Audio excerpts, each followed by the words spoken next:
Ano ba? Ano ba ang ating mga pag-uusapan ngayon? Pag-uusapan natin ngayon, mga boss, yung bigas. 'Di ba? Yung bigas na nilagyan na daw ng price ceiling. Hindi ko alam kung ano ang magiging epekto nito at kung kailan to epektibo, immediately ba? Kasi kung effective immediately yung rice ceiling na yan, nagpunta ako kanina sa palengke, yung mga 60 pesos nandoon pa rin naman. Tingnan natin kung ano ba to. Ito ba'y totoo o isang panaginip? Ito ba ay pangako? Ito ba ay mapapako? Ito ba ay kaparehas ng mga pangako niya before na hindi natupad? Tingnan natin maigi. At saka ano pa ba? O pag-uusapan din natin yung mamang nag-viral na nagpanggap na sundalo na may baril na pinatakas ng mga pulis. Ayan, sumuko na. Saka pag-uusapan din natin yung pinakakalat ngayon ng mainstream media patungkol dyan sa picture. Hindi, pinakakalat ng mainstream media na si ano daw, na ayon daw sa COA, si Inday Sara daw ay merong total na 433 na naging bodyguard. Naging.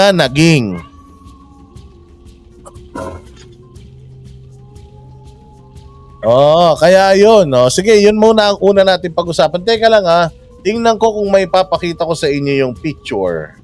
Wait lang tingnan ko kung i-share ko. Tapos tingnan ko kung may ipapakita ko sa inyo. Just a moment Ayan, sabi kasi dito, Sarah had 433 security escorts in 2022. Tingnan nyo kung paano nila to tinitwist Ay, thank you very much, Maria. Maria, magandang umaga, bossing. At sa lahat, kinig lang ako lagi. Ay, thank you very much, Maria. Magandang umaga. Gabi pa. Mabuhay ka, Maria. Thank you for your generosity sa iyong pamasko. Di September na, lahat ng bibigay nyo, iipunin natin yan. Kasi gagamitin natin yan sa Pasko. Sabi ni Josephine Andres, baka pangarap lang, malay mo naman. But anyways, bago tayo magpunta dyan, punta muna tayo dito kay Inday Sara. Tingnan ko lang kung may papakita ko yung yung screenshot. Although, alam ko naman na nakita nyo na yan. Pero tingnan lang natin kung tingnan ko lang kung kaya kong maipakita rito kasi parang hindi ko meron akong kailangang i-click ba para maipakita ko yan. But anyways, eto. Ayan. Tingnan natin kung kaya ko siyang i-present. Okay, just a moment. Ayan, ang hirap talaga ng nangangain kasi talaga ng nangangain ng tanga tong. Ayan. Ito. Tingnan natin kung may may papakita ko. I-share ko yung window. Preview. Ayan, share ko. Tingnan ko. Sabi niya, system preferences, unlike screen by lock bottom left, Google Chrome, ready, check, then wag na. Ano na lang, screen. Sige, yung screen na lang. Tingnan natin kung masishare ko yung screen. Entire screen. Bakit wala? Loko-loko naman tong si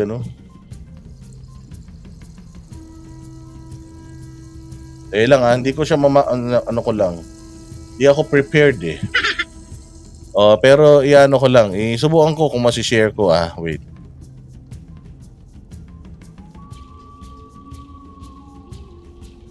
Window. Ayaw. Entire screen. Screen 1, screen 2. Tignan natin. Ayaw nga. Yung isang gumagana But anyway, sige, pag-usapan na lang natin para Sarah had 433 security. Hanapin ko na nga lang to. Shinare ko to Mas maganda makita nyo Andi dito naman yan. Just a moment. Relax. Pinost ko naman yan. Ano ba yun?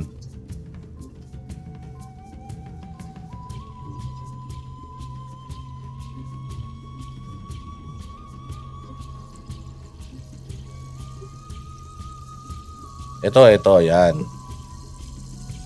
O, tingnan natin kung may present ko to. Itong window na to. Ayan, o sige, ito na, mapipresent ko to. Ayun! Window ko na lang. Ayan, so ito yung sinasabi ng COA at pinalalabas ng lahat ng mga media outlets, Sabi nila, si Inday Sara daw ay, sabi niya, had 433 security escorts in 2022. Now, tatanungin ko kayo. Sa pagkakabasa nyo rito, may inis ba kayo? Hindi. Kasi nag-post ako nito and then ang caption ko nga is bakit kaya si Inday Sara sinisilip nyo sa mga ganyan? Bakit kaya si BBM hindi nyo sinisilip, kayong mga media, hindi nyo sinisilip si BBM patungkol dun sa kanyang paglustay ng mga pagpasyal-pasyal na kasama yung mga kaibigan nung nakaraang siya ay may bagyo tapos nanood-nood ng karera at kung ano-ano pang mga kabulastugan. So ano sa tingin nyo? Sabi niya hindi normal. Hindi normal lang kasi yan PSG. Ano ba talaga? Ano ba sa tingin ninyo? Kasi parang ang lumalabas dito, pinapaintindi ng media sa mga tao ay may 433 na security escorts in Inday Sara. Kaya nga nung may nagsabi sa akin, nung pinost ko to na bakit hindi nyo hindi nyo sinisita si BBM, ang may nag-comment sa akin, sabi niya, bakit sa tingin mo ba, Boss Dada, okay yan, tama yan? Sabi ko, anong problema dyan sa report na yan? Kung meron siyang 433 security escorts, sabi nga had 433 security escorts. Ibig sabihin, sa buong sa buong panunungkulan niya, isang taon mahigit, nagkaroon na siya ng 433. Ibig sabihin, madami lang na mga tao yung nag-rotate. Ibig sabihin, nagsilbi sa kanya. O baka wala siyang tiwala. O isang linggo lang bawat grupo. After nun, panibagong grupo na naman. After nun, panibagong grupo na naman. Hindi ba? Siyempre for security reasons. Kasi tinan mo Vice President siya. Tapos binabanatan siya ng mga Makabayan Block. Kasi kung halimbawa meron akong 10 bodyguard. Buong 6 na taon, hindi pwedeng yun lang yung bodyguards ko. Bakit? Kasi may tendency na baka along the way, may biglang magbayad dyan. Along the way, biglang may mag-offer dyan. Bigay mo sa akin yung schedule para matumba natin si Inday. Kasi malakas yan eh. Kailangan natin siyang patahimikin para hindi na siya maging tinik sa lalamunan natin, sa plano natin sa 2028. O hindi ba? So, yun ang dating sa akin. Kumbaga siya nag-iingat siya dahil nakikita naman niya yung galawan eh. Nakita naman niya yung galawan nung partido niya. Na as early as less than 1 year, puro politika na iniisip nila. At syempre, siya yung pinakamalakas at matunog sa 2028. Alam naman niya kung gaano kadumi maglaro yung mga kumbaga siguro na-expose siya kasi dati mayor lang siya ng Davao. Ngayon na nandito na siya sa Nationals, nakita niya na kung gaano kadumi yung politika sa Nationals. Nakita naman niya siguro kung gaano kadelikado. Kapag ikaw ay number 1, ikaw ay pinakamalakas, meron kang red na bullseye sa likod mo nang hindi mo namamalayan. So target siya. Dito kasi ang ipinupunto ng media is si Inday Sara masyadong lavish, masyadong konyo, masyadong maarte. Ang dami-dami niyang security escort, 433. Pero yung mga tangang tanso at saka mga dilaw, ipapako sa krus si Inday Sara, sabihin nun. Masyado kayong magagastos, meron pa kayong intelligence fund na 500 million, 120 million. Oo, tapos ang dami-dami mong security, ano ka, Reyna? Yun yung mga kumakalat ngayon. Pero ang hindi nila alam is part yun, strategy yun, ng kanyang security team na iba-iba yung magbabantay sa kanya. Kumbaga meron siyang 500 na pool. Sa 500 na yon, pumipili lang siya doon kung sinong makakasama niya. Oo, buwan-buwan, linggo-linggo, o every 2 weeks. O ganun yon. Para kasi syempre, yung kung merong magpaplano sa kanya ng hindi maganda, for example, ayun nga, i-impluwensyahan yung mga nakadikit sa kanya to assassinate her. O hindi ba? O di at least malilito sila. Meron silang 500 na kumbaga chances of winning.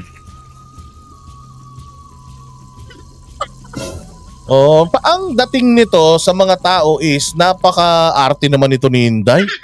Si Inday para naman prinsesa. Meron pang 433 security escorts. Ang kapal ng mukha, ganun ang sasabihin nila. Pero ang katotohanan niyan is, may paliwanag lahat. Sigurado ako na may paliwanag si Inday Sara doon sa intelligence funds niya. Kung sakaling natanong nga siya, yun nga yung sinasabi natin hindi natin alam kung yung kahapon na the budget deliberation o nung isang araw na supposedly budget hearing niya, di natin alam kung talaga bang sinadyang hindi siya pasagutin para magmukha siyang mahina. Kasi feeling ko naman kung lahat ng itatanong ng Makabayan Black, ready to si Inday, di naman siya pupunta sa Congress kung hindi siya ready na i-defend or sagutin yung mga tanong nila.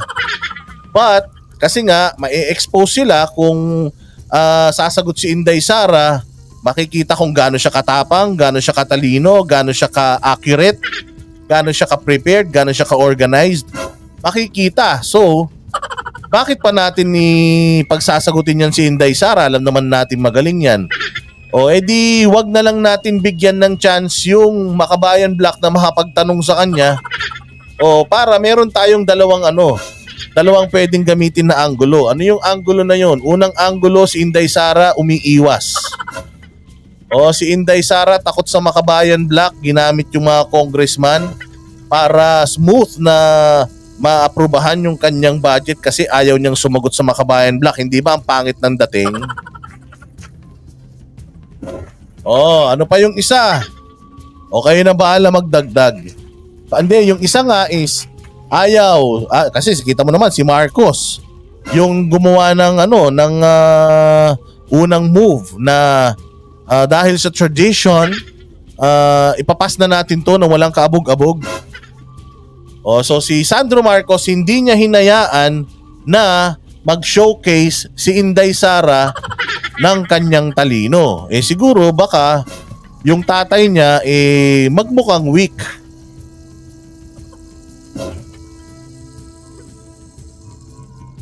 Kaya yun yung nakikita natin. And now, right after that, ito na, lumalabas na. So yung media, magtataka ka na yung media sinisilip itong mga ganito. Kasi wala namang sinabi dito na mali ito Pero kung babasahin mo, parang mali. Ang dami naman. Pero ito iisipin ninyong mga tanga-tangang, kayong mga tanga-tanga na na mga galit na galit sa mga Duterte.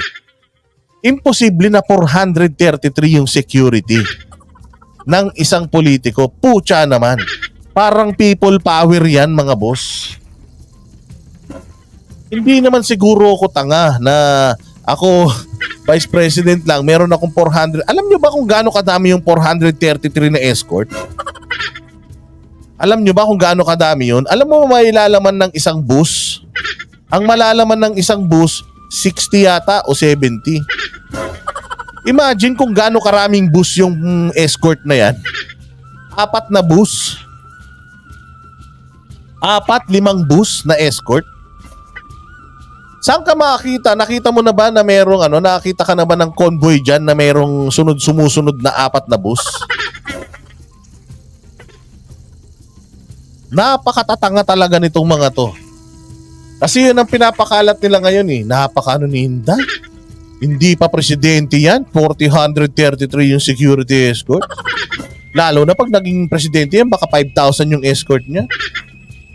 Kaya nga sabi Bright Naria, kung kotse pa lang yung 433 paliliwanagan ko lang tong mga tatanga-tangang nagkokomento rito. Yung kotse pa lang, 433. Ilang kotse yan? Ilan lang laman ng SUV? 7. 7, no? 433 divided by 7. Pucha. Mula Monumento hanggang Mall of Asia yung ano na yan, escort na yan. Ang galing naman ni Inday Sara.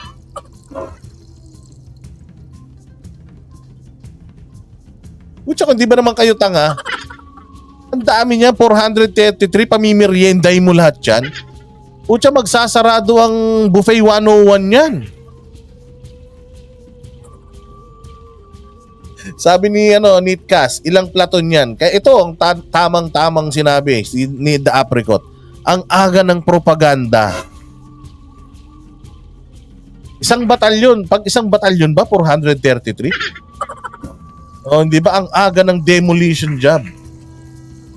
So, ibig sabihin, si Inday Sara pag nagpunta sa Jollibee, kakain siya sa Jollibee. Pucha, escort pa lang niya, 433? Pag pinakain niya yan, yung buong para siyang nagpa-Jollibee party nun. Kasi Jollibee party, parang tila mo 100 lang yata yung maximum na pwede mong pagkasyahin sa mga nila eh. So ganito din naman, ayan, si BBM nga walang 433 escorts eh. Pero puno ng isang eroplano, tama. Ito pa, si Inday Sara, pag lumilipad yan, papunta ng Davao, nakasakay yan sa sa eroplano na normal lang na Cebu Pacific. Walang hiya kayo kung 433. Baka pati sa pakpak may nakasakay na dyan.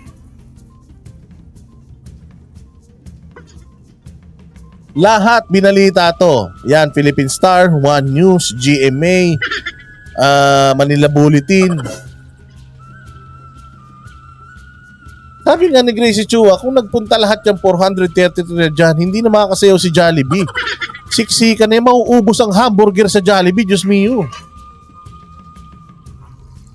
Hindi nyo ba iniisip yan? Ilalabas nyo to para lang galitin yung tao, pero hindi nyo naiisip na ang tanga-tanga nitong report na to. Oo, kasi pwede pang umabot ng 1,000 yan, okay lang kahit nga 500,000 eh. Na meron siyang security escort eh. Basta, ang allowed lang, halimbawa, ang allowed lang 10. O, basta 10 lang.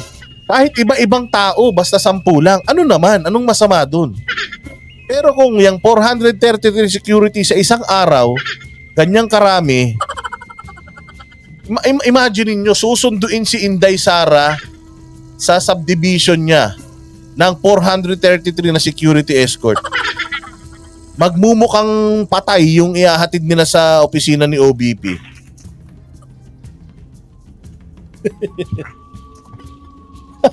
Parang piyestang bayan ang kalalabasan yan pag naglakad sa kalyan, true. Ay nako, Diyos mio. Sa totoo lang, wala na, bistado na kayo. Kasi si Inday Sara, sobrang lakas talaga niya.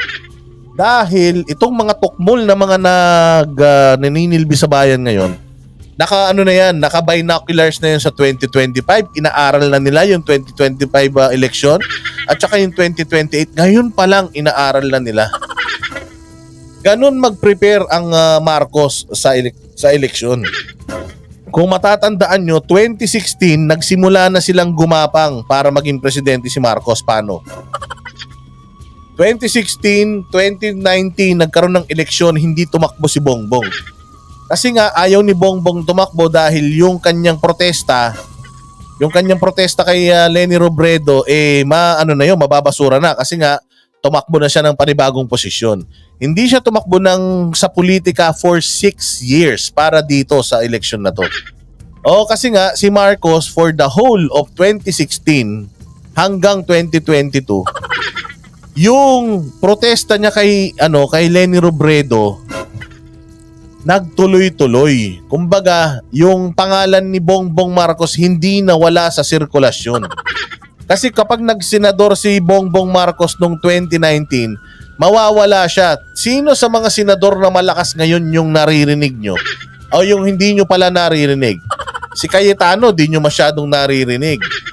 O may pagkakataon, tendencies ng isang senador kahit gaano kasikat, nawawala siya sa sirkulasyon. Oo, hindi nga natin alam. Ay, senador pa pala yan. O katulad niyan, si Lito Lapid, biglang hindi mo namamalayan, yung pala senador yan. Kumbaga may tendency na yung pangalan mo lumubog. Kung lumubog yung pangalan mo, hindi ka na masyadong naririnig, walang masyadong hype tungkol sa'yo. Pag tumakbo siya ng presidente ngayong 2022, malaki yung chances na dahil sa name recall, hindi siya masyadong maalala.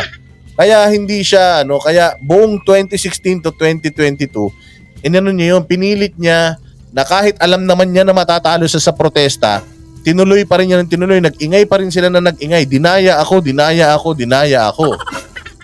na taon, natalo rin sila, hindi ba?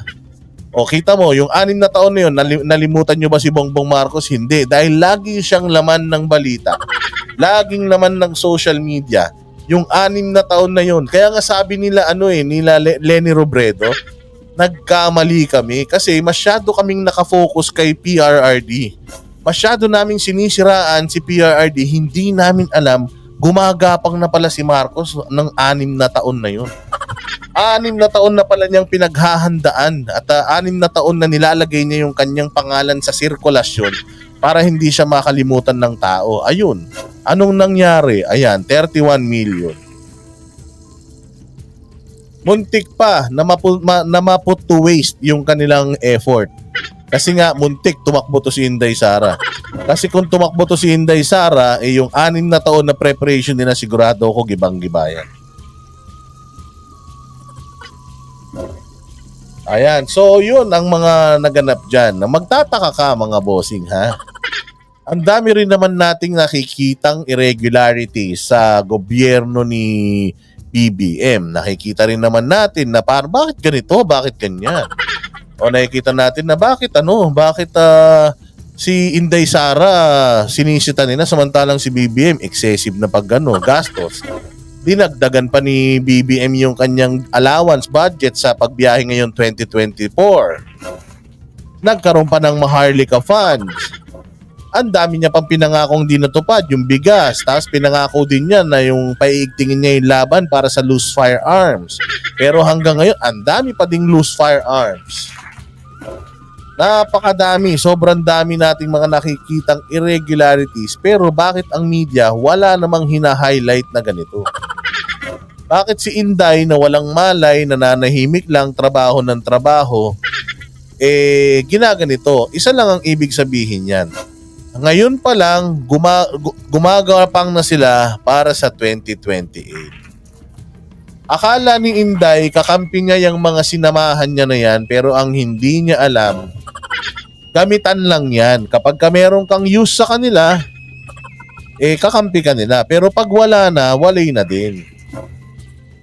Ginawa nila yan dun sa mga tumulong sa kanila nung kumpanya. Sino-sino? Vic Rodriguez, Erwin Tulfo, si Trixie Cruz Angeles, si Antiporda, at marami pang iba na mga pinatanggal sila matapos silang tulungan.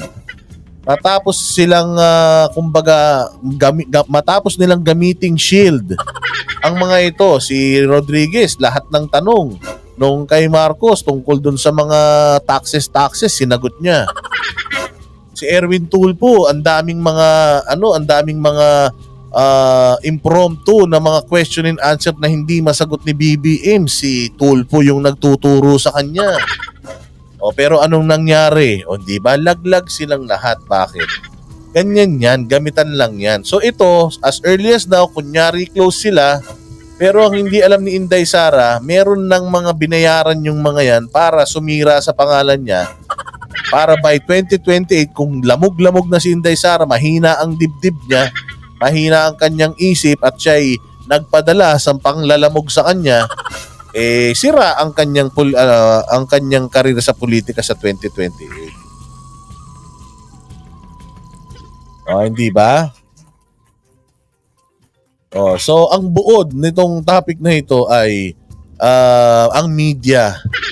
Ang media na dati isa sa mga tagabantay natin, tagapaghatid ng mga totoong balita ay nagiging tool na sila ngayon. Nagiging na po silang kasangkapan para sa mga political na agenda ng mga may balak sa politika. Kaya mga bossing, manood na lang kayo sa Banat Brothers.